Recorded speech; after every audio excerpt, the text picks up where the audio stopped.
Hello and welcome everyone to yet another episode of In Talk with Toppers.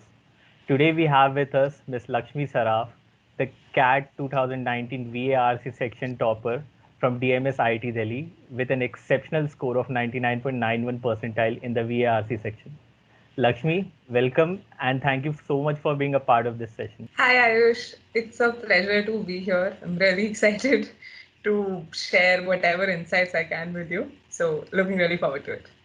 Right. So, Lakshmi, can you take us on a bit of a journey? So, how was your journey for CAT 2019? How did you prep and how was everything? Sure. So, my journey was very much fun and full of surprises. I had always been in awe of the CAT aspirants and the top performers, and I wanted to gauge where I stood in the entire scheme of things. So I didn't enroll for any coaching in particular, but I just picked it up and I started with the topics that interested me the most. And once I was able to transition a bit from the working mode to the learner's mode, I was able to pick up topics that I did not have much of an interest in, which I found harder. But that is how I was able to transition into it. Another thing that I liked about my particular journey was that I was very question oriented. So I used to do a lot of mock papers and then figure out where I stood in each of the sections and then improve accordingly. So I think this is where I managed my time and also was able to focus on areas of improvement per se and not just flounder about trying to do everything possible. I agree that's a wonderful strategy, and obviously that has worked quite well for you. So, what more I would like to know is what was your strategy while facing the section? So, what all specific things you did, and what all things you think our parents can do so that they can also maximize their efforts in this section? Sure. So the section being VARC here.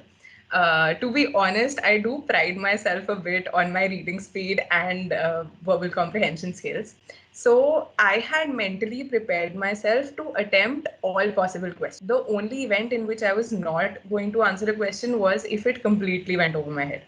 So what I'm maybe trying to say is that I was willing to go for an educated guess here instead of just leaving a question behind. Another thing over here was that when I was reading a particular passage, I wanted to absorb as much out of it as I could in the first go. My strategy here being that I did not want to refer to the passage while answering each individual question, because I think that takes away precious 5 to 10 seconds also, and that can lead to a disbalance in the entire section in the end.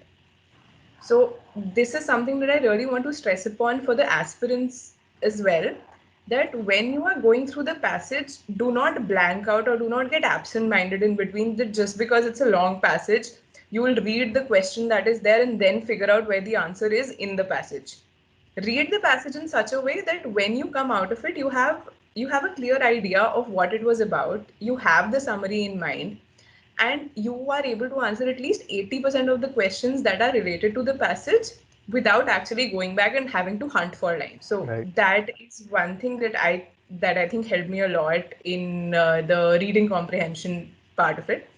And the other questions wherein we have to know meanings of the words and relate to it. So there also I used say two techniques. So one of them was that if I was unable to know the exact meaning of a particular word, I still try to relate it to something that I might know. I'm sure all the aspirants would have gone through techniques for verbal ability. So if you see a word, you can identify the root of it and then try to assign it according to its suffix or prefix. Or Agreed.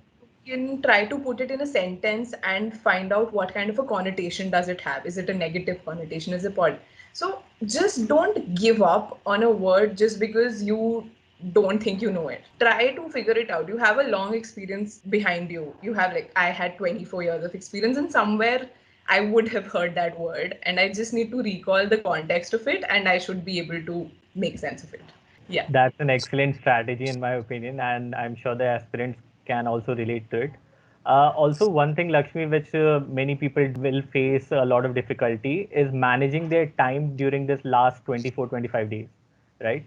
So, what would be your tips on how can the students maximize their time and efforts during this last stretch to CAT?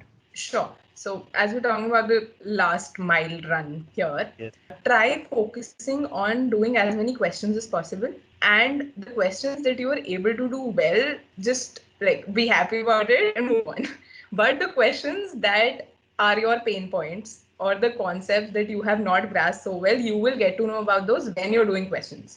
Like, even if Right. I have read something, if I am unable to apply it, then there's no point of having read it. Sure. So test your application part in the last 20, 25 days and try to tweak it and try to get it on the right track as much as possible. And also like work on speed. That is important as well. So that is another thing that working on questions brings into your routine. Yeah. Agreed, Lakshmi. So the aspirants can practice however much they want. They can score in mocks, they can flunk in mocks, whatever. But it all matters how you perform at the last day, right? The D day, as they some call it. So, what would be your some tips to excel in the last final exam day? What all can students do to make sure that their efforts are cultivated in CAT 2020? Sure. So, what I personally believe is that you have done whatever you could and more till the last day of CAT. So, there Right. is no point in trying to cram those last one or two things in. It'll only stress you out and it'll get on your nerves. So, like, honestly, my last day before CAT or even the morning before CAT, I was just simply excited about the experience that I was going to get. I was actually looking forward to going there and giving the paper and showing people how much I can do and impressing them by that. I was confident in what I knew. I was confident that I am going to put my best foot forward, but I did not take stress from it. So that is something that I know I can easily say that do not stress about it. And yeah, that might not be Right. possible some people because at the end of the day, it's a very prestigious exam.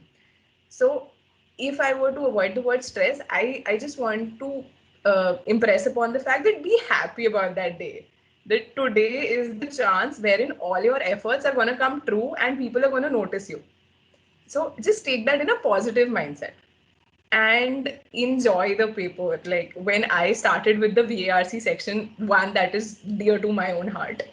So I was basically like, I am going to read this like a novel and have fun with the paper. Thank you so much, Lakshmi. And yes, I also believe that enjoying the process is actually what reaps the results, right? So, yes, aspirants, if you are watching this, please listen to Lakshmi's words and do just enjoy the process. And I'm sure that results would come your way, right?